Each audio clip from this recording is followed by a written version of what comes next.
Buying a new appliance can be stressful. If you're reading reviews online, sometimes there's horror stories, but for the same product, there's a lot of good reviews. So you never really know who to trust.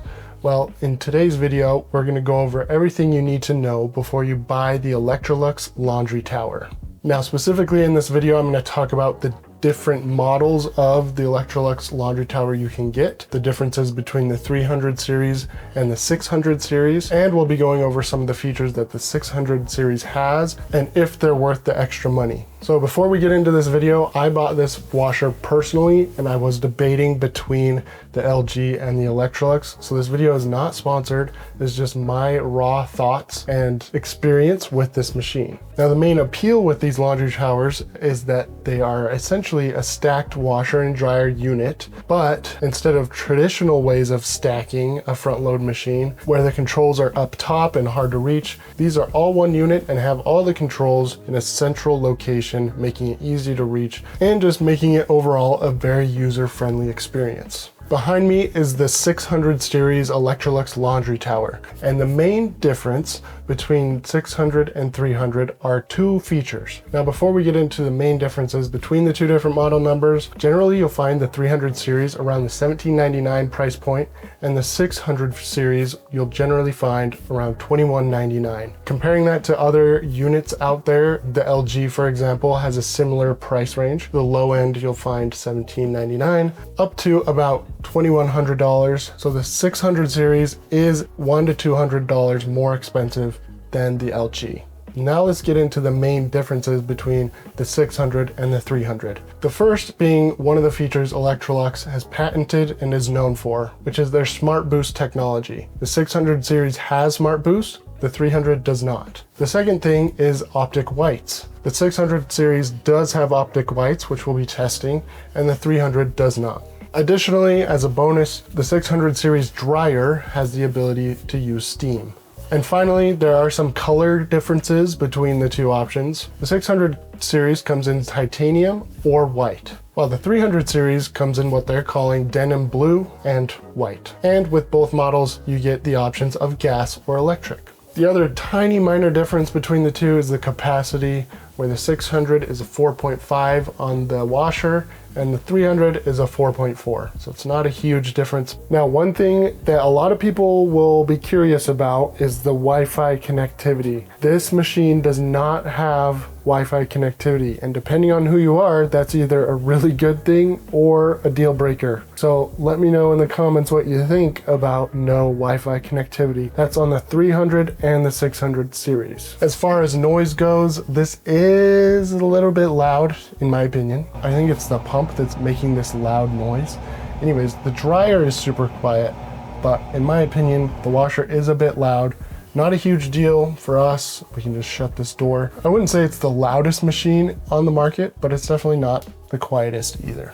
Now, just a little bit more information on Smart Boost. It's not a setting on your washer. It is an engineering feature that is active on all your cycles. So Smart Boost, what it does is it pre-mixes the detergent before your cycle begins. And what this does, or what they claim this does, is it improves your washability of your clothes. So this is something that's kind of hard to test, so we can't verify what the difference truly would be from the 300 series to the 600 series. I'm sure you would be fine with the 300 series. They're both going to be great options. One of the biggest reasons that I went with this machine over any of the others out there on the market is because it has reversible doors. And because of where we put this machine, that was a key feature that we needed. For example, on the LG, that is not an option that you have. Now, previously, LG and Electrolux were really your only two options in the laundry tower market, but recently Whirlpool and Samsung has entered that market and they have their own designs. Let us know if you want to see videos reviewing those models as well. One other thing that's great about the Electrolux washers, and this isn't exclusive to the laundry tower, but they all have a specific spot to put your laundry pods. Now, I personally don't use laundry pods, but it is good to know that this is a feature that they have. We've covered in previous videos that if you are using pods, such as Tide Pods, the Electrolux is really the only machine that you should be using pods with, because it's specifically designed to utilize them. One of the main concerns people have with pods, they can sometimes leave behind the gooey residue. This we've tested, it does not do that. So I just did a cycle with a pod, and you can see the before and after, there's no leftover residue. Because Electrolux specifically has engineered their detergent system to break down pods, and with that Smart Boost, it helps it break down even more. The other thing I want to test with this machine is the Optic whites versus just any other whites. Now, one of the claims Electrolux makes with using the Optic white cycle is that it's better than using bleach. So to test that, we got 2 completely white shirts and spilled some stuff on them. On these 2 shirts, we spilled coffee, Frank's Red hot sauce, and potting soil.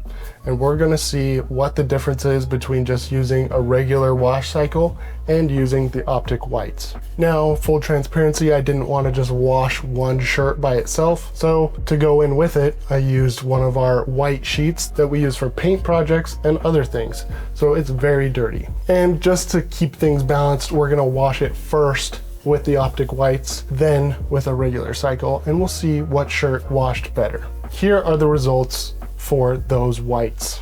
Honestly, not super surprised. I didn't think these stains would come out anyways, but it did do a good job. I'm actually pretty shocked at how white this sheet came out. Like, obviously it didn't get all the splotches off of it, but it's like bright. I think the Optic whites made it pretty bright.